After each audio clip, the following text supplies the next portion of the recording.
आप सभी को एक नया वीडियो में फिर से स्वागत है। दोस्तों, थंबनेल देख कर के आप ये समझ गए होंगे कि पी पेशा कानून के अंतर्गत जो पिछले 5 महीने के उपरांत पर लागू होने की जो बात कही गई थी सरकार के हाई कोर्ट के द्वारा, हालांकि आज की तारीख पर ये लागू ना होना अपने आप में एक बड़ा विषय है। और इस बात को लेकर के पंचायत एक्सटेंशन शेड्यूल एरिया और provision extension of schedule area, इस मुद्दे पर लेकर के कई तरह की बातें आपने देखते रहते हैं, सुनते रहते हैं। लेकिन कई बड़े आंदोलनकारी कहें खुद को ये समझ रहे हैं कि हमारे झारखंड पर पी पेशा लागू ना होना, panchayat extension of schedule area के अंतर्गत जिस तरीक़ा से जो अधिकार ना मिलना अपने आप में एक बड़ा सवाल है। और इस बात को लेकर के पिछले कई दिनों में बुद्धिजीवी मंच के संगठनों ने इस बात के लिए सरकार को अवगत कराया था कि आपको यथाशीघ्र इस panchayat extension of schedule area जो प्रावधान आपने बनाई है, इसको आप जल्दी से जल्दी आप शेड्यूल एरिया के अंतर्गत में आपको लागू कर देनी चाहिए। हालांकि इस बात के लेकर के भी बहुत सारे लोग वही समाज विरोधी, देश विरोधी राजनीति करने पर खुद को बाज नहीं आ रही है। और आज तक आपने ये बात सुनना होगा कि अगर पी पेशा कानून अगर लागू हो जाती है तो आदिवासी ईसाई धर्म मानने वाले मुंडाओं को जो ग्राम प्रधान की अधिकार नहीं मिलेगी, अर्थात इन सारे लोगों को हटा दिया जाएगा। इस तरह की तमाम सवालें आपके मन में भी उठ रही है। इन सारे मुद्दे के साथ हम आपके साथ बात करेंगे, चर्चा करेंगे और ये भी बताएंगे दोस्तों, क्या आदिवासी ईसाई धर्म मानने वाले मुंडा मन की ग्राम प्रधान को पद से हटा दिए जाएंगे या फिर नहीं, क्योंकि कुछ संघ के कार्यकर्ता इस बात पर जोर लगा रहे हैं कि पी पेशा कानून यही लोग नहीं चाहते हैं लागू होना, अर्थात यही लोग ही रोक रखा है, क्योंकि इनके पास में एक अंतर्राष्ट्रीय लेवल की जो ताकत है और ये लोग खुद नहीं चाहते हैं कि हमारे झारखंड की पंचायत एक्सटेंशन शेड्यूल एरिया के अंतर्गत जो प्रावधान दिया गया है, इनको ग्राम सभा की अधिकार मिलनी चाहिए। और यही लोग हैं जो रोक रखा है और यही लोग खुद नहीं चाहते हैं कि पेशा कानून लागू हो जाए। अगर पेशा कानून लागू हो जाती है तो आदिवासी ईसाई धर्म मानने वाले ग्राम प्रधानों को पद से हटा दिया जाएगा। लेकिन इस तरह की राजनीति ने हमारे गांव देहात पर सबसे ज़्यादा पकड़ में बना पाती है। और पिछले कई दशक से हमारे झारखंड ही नहीं, पूरे शेड्यूल एरिया पर ये जो पंचायत एक्सटेंशन शेड्यूल एरिया पेशा कानून जब से 2001 से जो बनाई गई है, तब से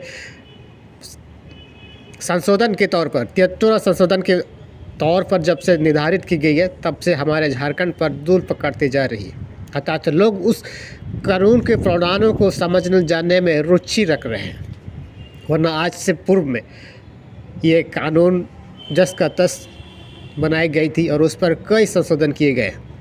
लेकिन जब इस प्रावधान की लोगों को जब समझ में आने लगी है, लोगों को जानने में जब रुचि आने लगी है, तो हाईकोर्ट ने इस बात के लिए सीधे तौर पर कह दिया है, अधिसूचना जारी कर दिया गया है कि आप अपने विधायकी के अंतर्गत जो कार्यपालिका के अधीन आपको इस पेशा कानून को 2 महीने के भीतर लागू करना है। लेकिन हालांकि अभी तक इसका कोई होगा, कोई किसी तरह का चहल पहल नहीं दिखाई दे रही है। इससे साफ ज़ाहिर हो रही है सरकार की जो मानसा ये खुद नहीं चाहती है कि हमारे ग्रामीण इलाके में हम पंचायत एक्सटेंशन शेड्यूल एरिया के अंतर्गत हम ग्राम सभाओं को हम अधिकार दें।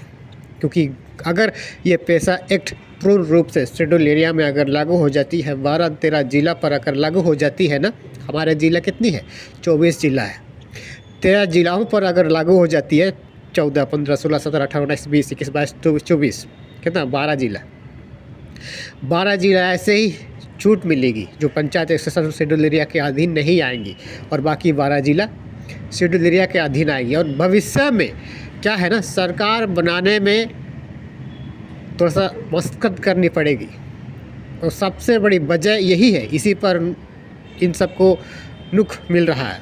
अगर हम ग्राम सभा के अधीन अगर इस कानून के अंतर्गत अगर हम ग्राम सभा के ग्राम प्रधानों को, वहाँ के संगठनों को अगर हम अधिकार दे देते हैं तो भविष्य में हमें ही इसका खमियाजा भुगतना पड़ेगा।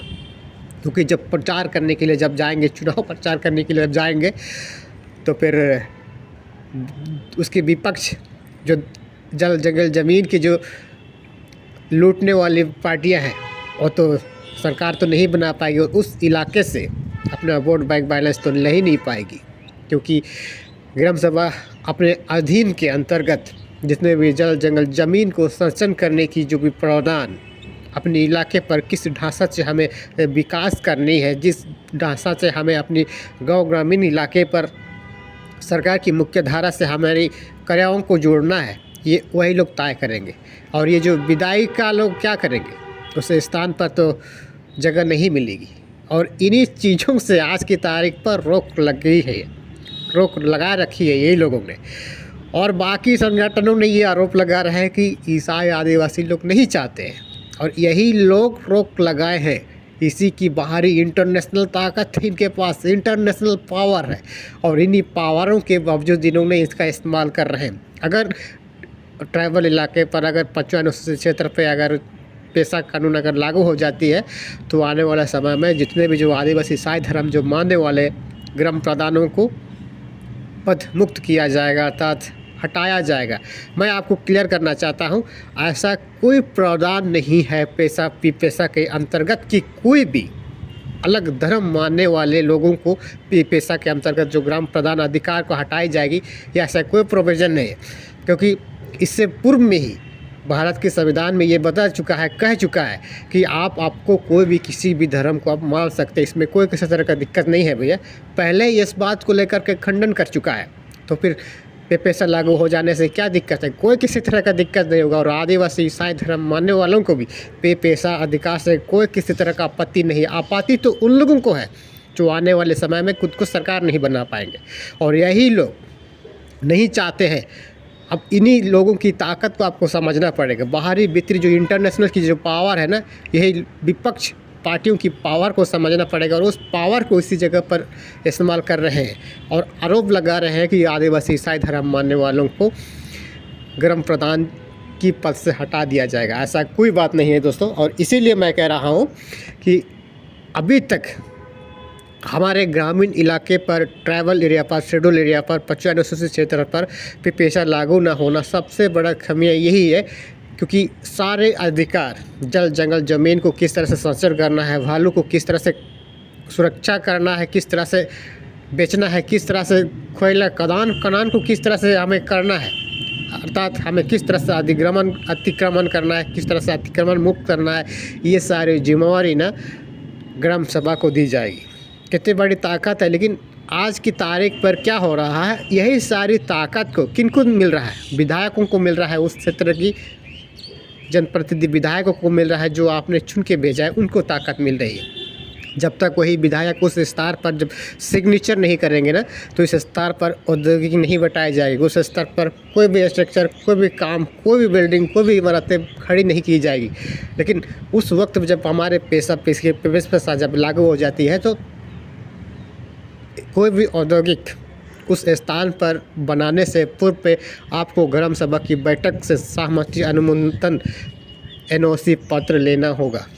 जब तक ग्रामीण सहमत नहीं होंगे, जब तक उस इलाके के लोग सहमत नहीं होंगे, कोई भी औद्योगिक उस स्तर पर बनाई नहीं जाएगी। और आज के टाइम पर क्या हो रहा है, कोई भी किसी भी स्तर पर विधायकी क्षेत्र पर जब भी कोई किसी तरह की कंपनी, कोई किसी तरह की जब फैक्ट्री बनाई जाती है, जो जाहिर सी बात है विधायक साइन कर देते हैं कि भैया, विधायक क्यों साइन कर देते हैं? उनको कई करोड़ों रुपया जब कंपनी की तरफ से जब दिए जाएंगे, तो जाहिर सी बात है साइन करके दे देते हैं अनुमोदन, और 2 दिन के अंदर में उस स्थान पर बड़े से बड़े फैक्ट्री को लागू कर देते हैं और धुआं फेंकेंगे ग्रामीण इलाकों पर। स्थिति ये है। और इन्हीं चीज़ों को देख करके आज की तारीख पर ग्रामीण इलाके में जो पेशा लागू ना होने की सबसे बड़ा वजह यही है। और लोग तरह तरह की आरोप लगा रहते हैं, लेकिन हालांकि ये बात मैंने आप सबको क्लियर कर दिया है।